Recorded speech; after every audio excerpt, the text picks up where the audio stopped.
Night தூக்கமே வர மாட்டேங்குது. மணி 4 ஆக போகுது. இப்போ என்ன பண்ணுறது? ஏதாச்சும் டிப்ஸ் இல்லை? இப்போது தூக்கம் வரலனா கொஞ்சம் நேரம் உங்களுக்கு பிடித்ததை செய்யுங்கள். ஒரு புத்தகம் படியுங்கள், இசை கேளுங்கள் அல்லது ஒரு சிறிய நடைக்கு போங்கள். இதனால் மனசு மாறும், தூக்கம் இயல்பாகவே வரும்.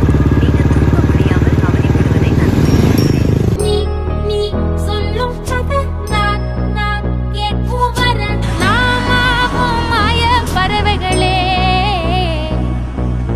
தென்கிழக்கு தேன் சிட்டு செம்பருத்தி பூ முட்டு செல்லம் கொஞ்சதே தாலாட்ட